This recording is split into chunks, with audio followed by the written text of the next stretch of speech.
जिले की हर खबर सबसे पहले आप तक पहुंचाने का वादा, बस यही है एक इरादा। आज ही लगाए अपना पद्मेश डिजिटल सेटअप बॉक्स। नमस्कार, बहुत स्वागत है आपका। आप देख रहे हैं पद्मेश 24/7 कृष्णा संडे के साथ। बुलेटिन की शुरुआत करते हैं हेडलाइन से।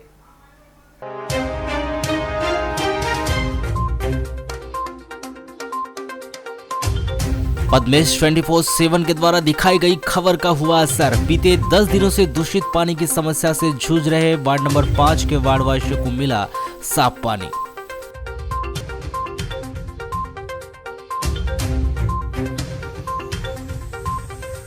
मंगलवार को शहर के निजी होटल में सरपंच संघ का किया गया गठन। वैभव बिसेन बने सरपंच संघ के अध्यक्ष, तो वहीं उपाध्यक्ष, कोषाध्यक्ष और सचिव जैसे पदों के लिए भी हुआ चुनाव।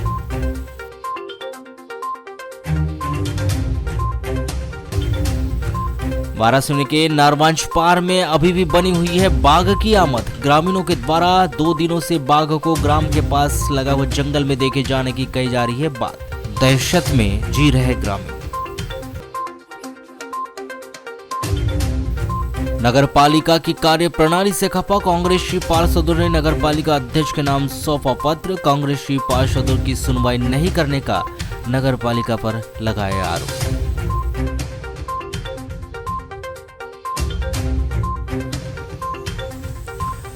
शहर के बैयर मार्ग पर लगा सूचना बोर्ड का पोल हुआ जर्जर। भारी भरकम बोर्ड के गिरने से हो सकता है बड़ा हादसा।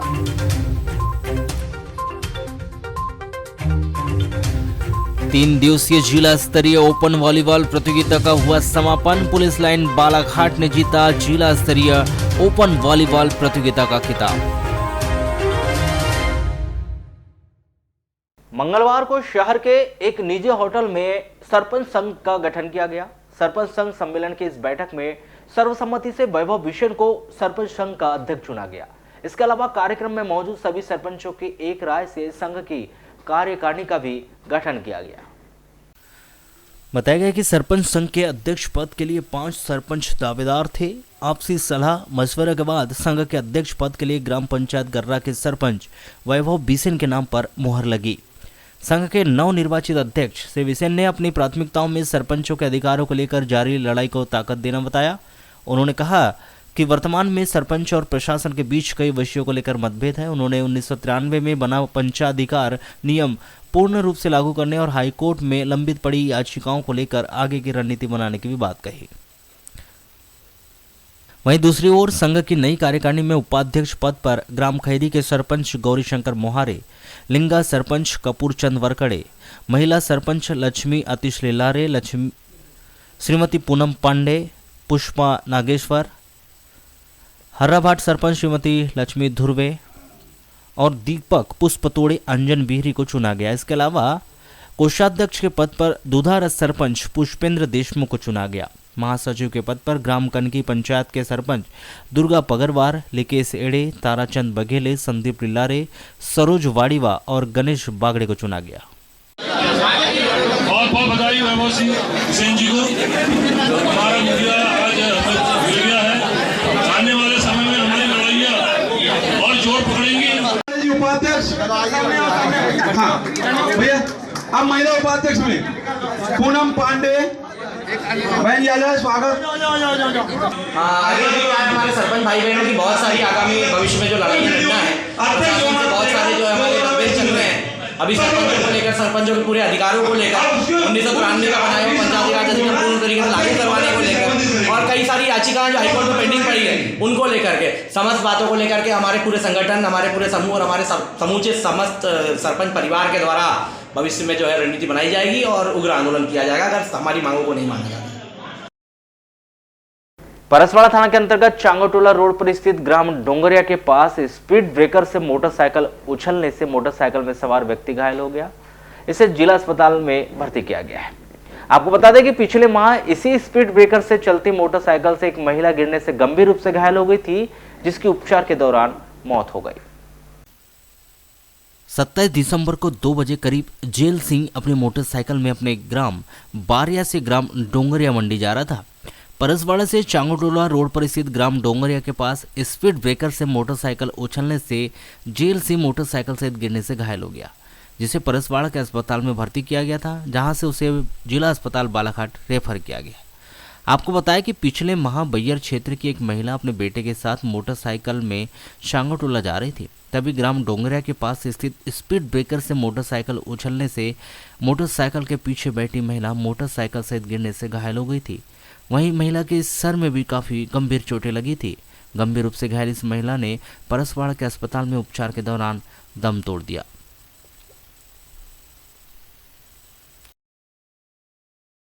वाराणसी नगर में वर्तमान समय में अतिक्रमण फल फूल रहा है, जिसका एक उदाहरण रामपल्ली रोड स्थित वाराणसी नगर के प्रमुख चौराहे में शामिल महात्मा ज्योतिबा फुले चौक में दिखाई दे सकता है, जहां एक तरफ महाविद्यालय जाने वाले छात्र छात्राओं के साथ ही अतिक्रमण होने के कारण आम जनमानस को आवागमन करने में भारी परेशानी हो रही है।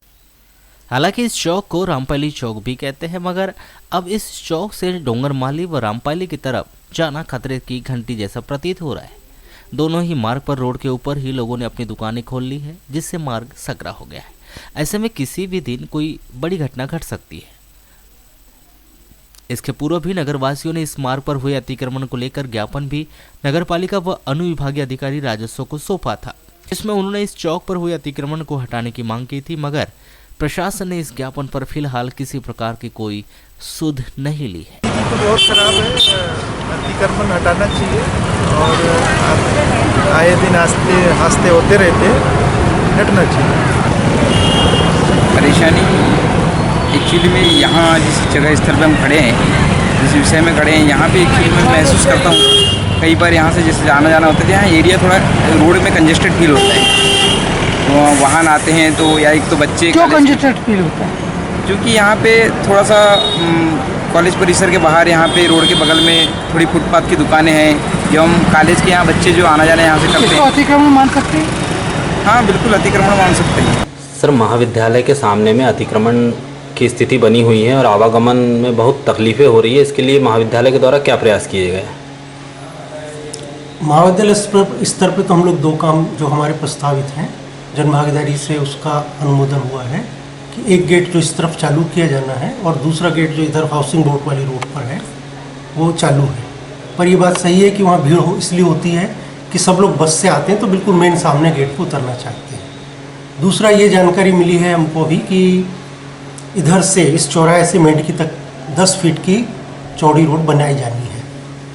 तो अभी हम लोगों ने ऐसी चर्चा के दौरान ये बात की है कि PWD, SDM साहब और माननीय विधायक महोदय से पत्र लिख कर ये हम लोग अपनी बात रखेंगे। भैया वहाँ पर ऐसा है कि हम लोगों को वैसे काफ़ी लोगों की बात आई है, वहाँ से शिकायत भी आई है कि वहाँ पर कॉलेज के सामने जो अतिक्रमण में दुकानें बैठी हैं, तो वहाँ से काफ़ी लोगों ने हम लोगों को शिकायत बताया कि वहाँ पर एक्सीडेंट हो जाता है। जब कॉलेज में जो बच्चे आते हैं पढ़ने के लिए, बहुत जगह से, हर जगह गाँव से आते हैं, तो उन लोगों को आने जाने दिक्कत हो रही है। तो यह हमारे संज्ञान में है और कोशिश है हम लोगों की, नगरपालिका तरफ से हम लोग कोशिश करेंगे कि वहाँ का अतिक्रमण हटाया जाए और बच्चों को, आने जाने वालों को, सारे लोगों को वहाँ पर व्यवस्था अच्छी से मिल पाए। इस संबंध में जब दूरभाष पर नगरपालिका CMO दिशा डेहरिया से चर्चा की गई, तो उन्होंने बताया कि मेरे संज्ञान में यह समस्या नहीं आई। यदि ऐसा अतिक्रमण हुआ है तो जांच कर उक्त अतिक्रमण को हटवाया जाएगा।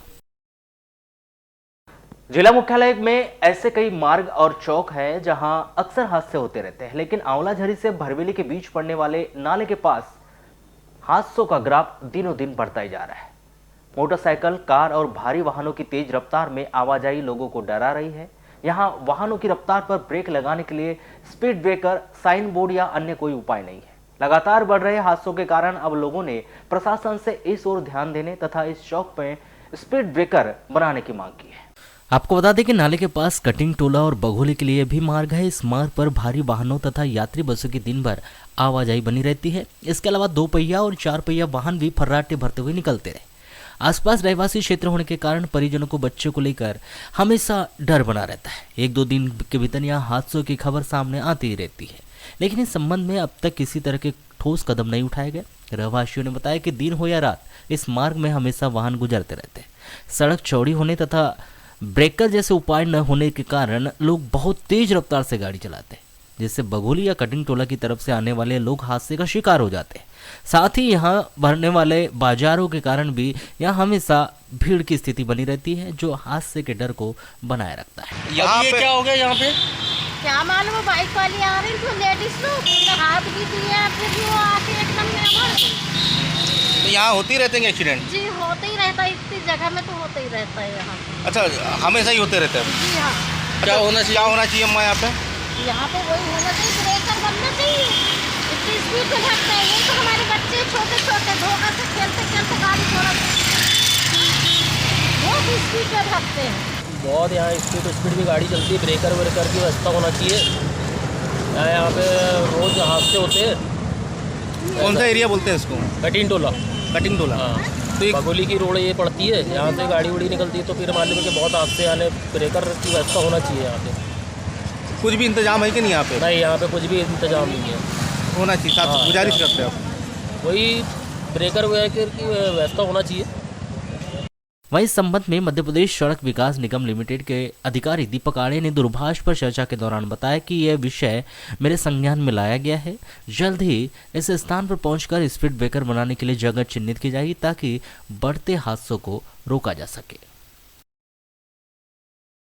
जनता की समस्या को दूर करने का बीड़ा उठाने वाले पार्षद अब शहर की समस्याओं से इतने त्रस्त हो चुके हैं कि उन्होंने नगर पालिका अध्यक्ष को पत्र लिखकर जनहित की योजना की जमीनी सच्चाई का पता लगाने और इसका समाधान निकालने की मांग की है। नगर पालिका बालाघाट के नेता प्रतिपक्ष और पार्षद योगराज लिल्लारे ने मंगलवार को नगर पालिका में कांग्रेस दल के पार्षदों की बैठक ली। उन्होंने नई जल आवर्धन योजना को लेकर आ रही परेशानी के संबंध में नगर पालिका अध्यक्ष भारती ठाकुर के नाम प्रभारी सीएमओ नितिन चौधरी को एक ज्ञापन सौंपा है और शहर में बिछी पाइपलाइन का निरीक्षण करने जांच दल गठित करने की मांग रखी। उन्होंने जांच दल के निरीक्षण के दौरान वार्ड पार्षद की उपस्थिति को अनिवार्य रखने की भी बात कही। और कई सारे मुद्दे हैं, कई सारे मामलों में हम लोगों को दिक्कत आ रही है। उसमें मुख्य मुद्दा है नई जल आवर्धन योजना। आज शहर के अधिकतर वार्डों में पीने के पानी की समस्या चल रही है। पाइपलाइन फूटी है, 8-8 दिन नहीं बन पा रही है। पार्षद शिकायत कर करके परेशान है, सुनने वाला कोई नहीं है। ठेकेदार नगर पालिका पे ठिकरा फोड़ रहा है, नगर पालिका ठेकेदार पे ठिकरा फोड़ रही है। हम लोगों को समझ में ये नहीं आ रहा है कि हम अपनी बात किसके पास रखें। अध्यक्ष जी को लिखित मौखिक तौर पर कई बार हम लोग ने उनसे निवेदन आवेदन कर लिए, उसके बाद स्थिति में कोई सुधार नहीं हो रहा है। और अन्य मुद्दे हैं, जैसे अब एक जेसीबी के लिए हमारे को 4-4 दिन तक यहाँ पर बोलना पड़ रहा है उसके प्रभारी को, उसके बावजूद नहीं मिल पा रही है। लेबर समस्याएं ऐसे कई है, निर्माण समस्याएं कई, हमारी फाइलें नहीं दिख रही है, फाइल बन गई, टीएस हो गए, उसके बाद फाइल नहीं मिल रही है। ये सब मुद्दों को लेकर के हमने आज सभी कांग्रेसी पार्षदों के साथ बैठक किए हैं और आगामी दिनों में हम क्या कर सकते हैं।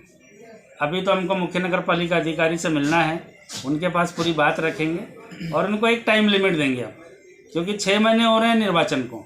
6 महीने के बाद भी आज हम अपने नगर की जनता को, अपने वार्ड की जनता को न स्वच्छ पानी दे पा रहे हैं, न उनके छोटे छोटे निर्माण कार्य कर पा रहे हैं।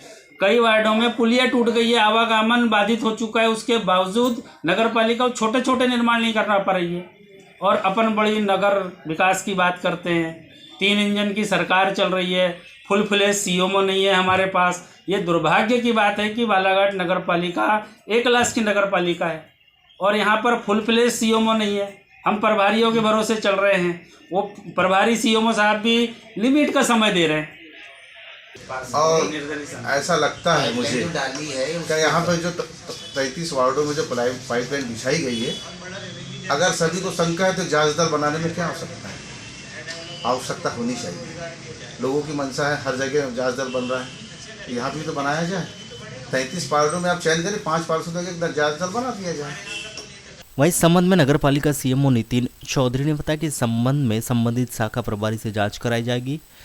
इसमें योजना के तहत कई नियम थे, उसके हिसाब से कार्रवाई की जाएगी। इसके अलावा कई वार्ड क्षेत्रों में पेयजल संकट के संबंध में प्रभारी सीएमओ ने कहा कि इसकी जांच भी करवाई जाएगी। जिन वार्डों में समस्या है वहां जल्द ही निराकरण किया जाएगा। यहाँ कांग्रेसी पार्षदों ने जो नई जल आवर्धन योजना है उसके क्रियान्वयन में हो रही अनियमितताओं के संबंध में ज्ञापन दिया है कि जो भी नई जल आवर्धन योजना में जो भी कार्य किया जा रहा है या जो कार्य प्रगतिरत है उसके संबंध में जांच दल गठित किया जावे एवं जांच कराई जावे कि जो निर्धारित मापदंड है या जो गाइडलाइन आई थी अपनी डीपीआर में तो उसके अकॉर्डिंग काम किया जा रहा है कि नहीं ठेकेदार के द्वारा, और जो ठेकेदार की समय सीमा है वो उसकी जांच कराई जाए थी, समाप्त हो गई है तो उसके विरुद्ध क्या कार्यवाही प्रस्तावित की जा रही है इसके संबंध में ज्ञापन दिया है। इसमें संबंधित शाखा प्रभारी से जांच कराई जाएगी कि क्या है योजना, इसमें क्या क्या अपने गाइडलाइंस है उसके अकॉर्डिंग इसमें नियमानुसार कार्रवाई की जाएगी। सर ये भी देखा गया कि कई वार्डों में पानी भी नहीं पहुंच पा रहा है, ऐसी स्थिति में काफ़ी वार्ड है जो ऐसी स्थिति में ये अभी कई वार्ड पार्षदों द्वारा जानकारी संज्ञान में लाई गई। इसके संबंध में अपन जांच करवा लेते हैं वार्ड प्रभारी से या जल प्रदाय शाखा से कि किन किन वार्डों में इस प्रकार की समस्या है, समस्या क्यों है, और उसका जल्द से जल्द अपन निराकरण करवाने का प्रयास करेंगे। Thank you. बस स्टैंड के पास बैयर उकवा मलाजखंड मार्ग जाने के लिए लगा सूचना बोर्ड देखरेख के अभाव में जर्जर हो रहा है। यहां सूचना बोर्ड लोहे के एक पोल के सहारे टिका हुआ है जो नीचे की तरफ से जंग खा चुका है। हालत यह है कि पोल के नीचे की तरफ का कुछ हिस्सा टूटकर निकल चुका है, इससे पोल कभी भी गिरने का डर बना हुआ है। अगर समय रहते इसमें सुधार कार्य नहीं किया गया तो कोई बड़ा हादसा हो सकता है। इस संबंध में स्थानीय दुकानदार और रहवासियों ने प्रशासन से जर्जर पोल को सुधारने की मांग की। हालांकि पोल की इस हालत को लेकर इससे पहले भी स्थानीय लोगों ने प्रशासन को ध्यान दिलाया था, लेकिन स्थिति अब भी जस की तस बनी हुई है। आपको बता दें कि बैयर रोड के नाम से पहचाने जाने वाले यह मार्ग बैयर उकवा मलाजखंड बिरसा की ओर जाता है। गंतव्य स्थान के जिला मुख्यालय से दूरी बताने के लिए अवंती चौक के पास सालों पहले सूचना बोर्ड के नीचे जंग लगने लगी और पोल का निचला हिस्सा जंग लगने से कमजोर हो गया। लोगों का कहना है कि इस मार्ग से हमेशा हर तरह के वाहनों की आवाजाही रहती है, इसलिए क्षतिग्रस्त पोल को जल्द से जल्द सुधारना चाहिए ताकि किसी बड़े हादसे को होने से रोका जा सके। और मैं शासन प्रशासन से निवेदन करता हूँ कि ये जो किलोमीटर वाला जो बोर्ड लगा हुआ है ये नीचे से पूरा जर्जर हो चुका, सड़ चुका है, और कम से कम हम लोगों ने नगर पालिका को भी इसका दे चुके हैं 15 से 20 बार कि इस जगह को खाली कर दिया जाए, इसको हटा दिया जाए या इसका मरम्मत किया जाए। और असली बात ये चीज़ जो बनी है बहुत गलत तरीके से बनाया गया है इसको। ये जितने बार लगाएंगे उतने बार वो सड़ेंगे ही।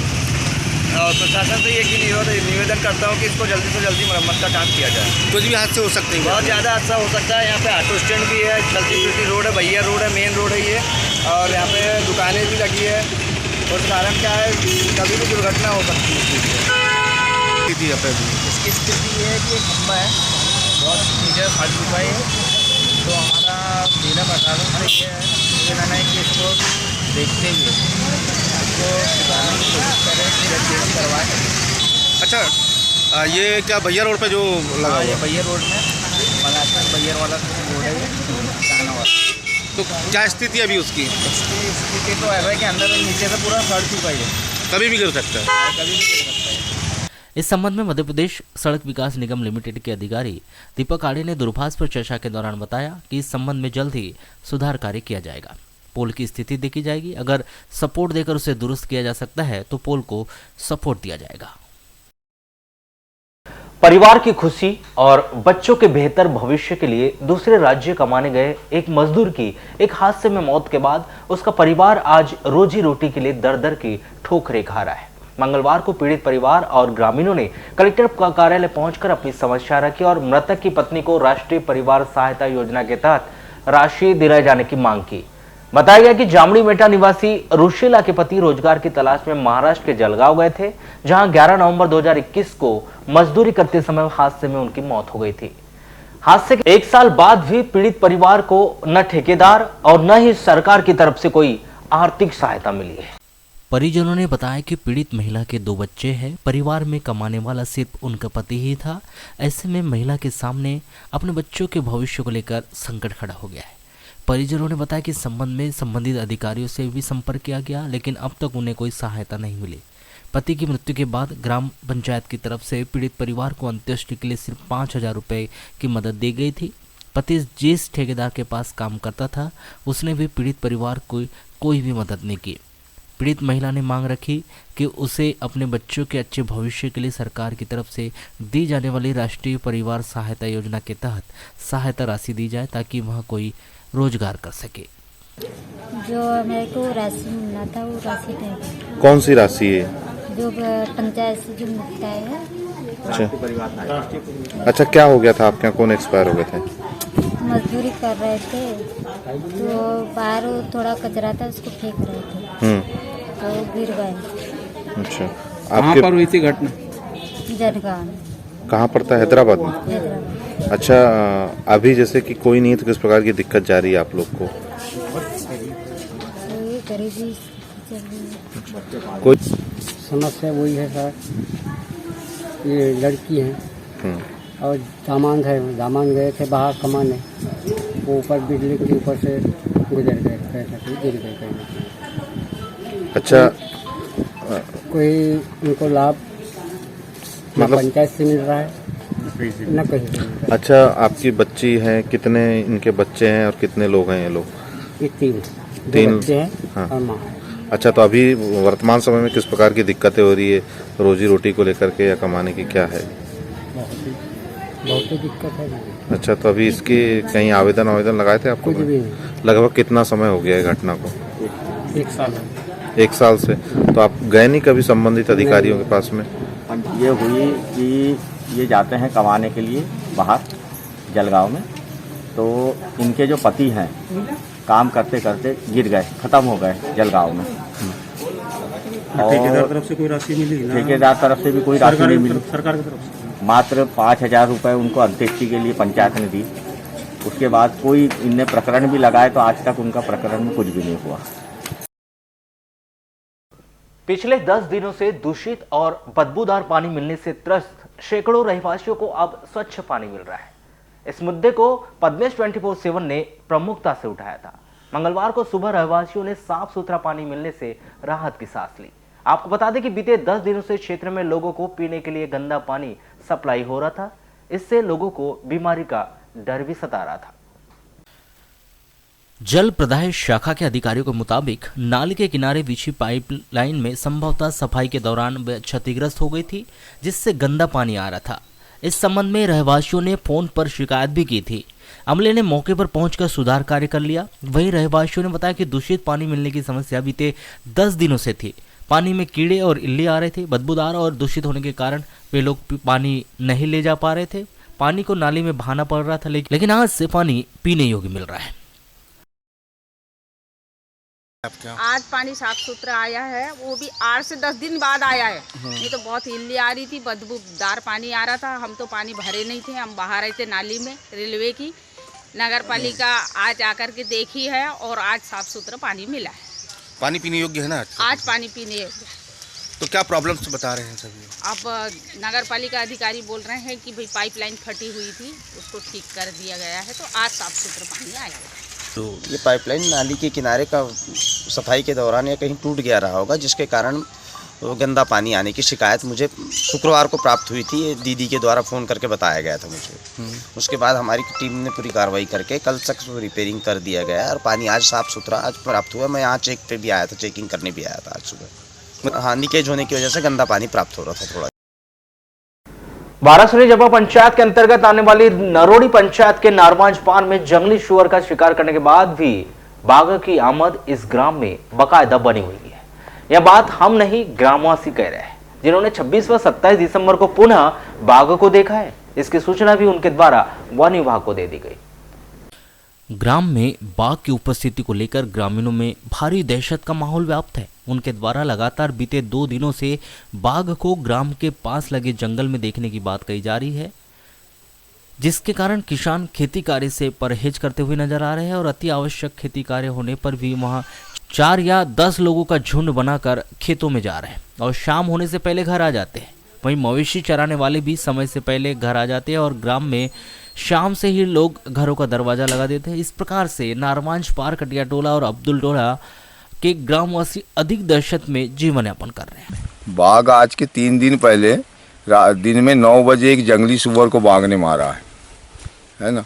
फिर उसके बाद वो बहुत से लोग आए देखने के लिए। दिन भर सुअर वहीं रहा, लगभग 4 बजे वन विभाग वालों ने कैमरा लगाए तो रात में जब कैमरा लगभग 7:45 पे वो शेर ने जंगली सुअर को लेके जंगल में चले गया खाने के लिए। तो आपके यहाँ जंगल है? इतने जंगल है, झाड़ी वाला जंगल है। हानिकार में परेशानी ये हुई कि अभी बाप के दहशत के कारण कोई ना कोई को कहना चाहिए प्रतिदिन रोज झलकता है। खेत बाड़ी जाने आने में हमें बहुत दिक्कत हो रही है, अकेले जा नहीं पा रहे हैं, कम से कम 2-4 लोगों का साथ लेकर के खेत बाड़ी जाना आना कर रहे हैं। किस तरीके से साथ लेते हैं, क्या क्या चीज़ें इस्तेमाल करते हैं? हाँ, वही हाथों में डंडे वंडे लेके जाना पड़ता है खेतों में गानी वानी करने के लिए, और थोड़ा सा क्या है जानवर चराने के लिए भी अभी कहना चाहिए खेत बाड़ी में जाने के लिए बहुत सोच रहा है आदमी। काय का डर? शेर का डर है। करीब 3 दिन पहले यहाँ पे सुअर को मारा 9-10 बजे दिन में। उसके बाद से लोग खेत में आना जाना बंद कर दिए हैं। नहीं तो जफर भाई, जैसे जब शेर को मारा तो आप लोग को कैसे जानकारी लगी इस बात की? यहाँ हमारे करीब में एक काका हैं, वो गानी कर रहे थे तो उनके जानवर बैल चमके भागे, उनने पेड़ पे चढ़ के देखे तो शेर दिखा उनको। मतलब ये शेर के आतंक के बाद इसे चला लिया हमने, डर से जल्दी कर लिया हमने। 1 बजे करीब हमने ढोर ला लिया अपने। अब क्या चाहते हैं? क्योंकि बचना चाह रहे हैं, क्योंकि मवेशी का भी नुकसान नहीं होना चाहिए, अपना भी नुकसान नहीं होना चाहिए। आपको एहसास है कि शेर है? जी हाँ जी, लगता है, क्योंकि अब दुनिया में और अभी हमारे गांव के करीब में चाहिए नारवांज पार 3 किलोमीटर दूरी पे है। इस विषय पर दूरभाष पर चर्चा करने पर परियोजना परिक्षेत्र अधिकारी शिवभान नागेश्वर ने बताया कि जंगली सुअर के शिकार के बाद लगातार सघन गश्त क्षेत्र में की जा रही है और पटाखे फोड़कर ग्राम से बाघ को दूर करने का प्रयास किया जा रहा है, जिसकी सूचना पूर्व में उच्च अधिकारियों को दे दी गई थी, जिनके द्वारा पेंच और कान्हा रिजर्व फॉरेस्ट को वन्य प्राणी बाघ का रेस्क्यू करने के लिए पत्राचार किया गया है।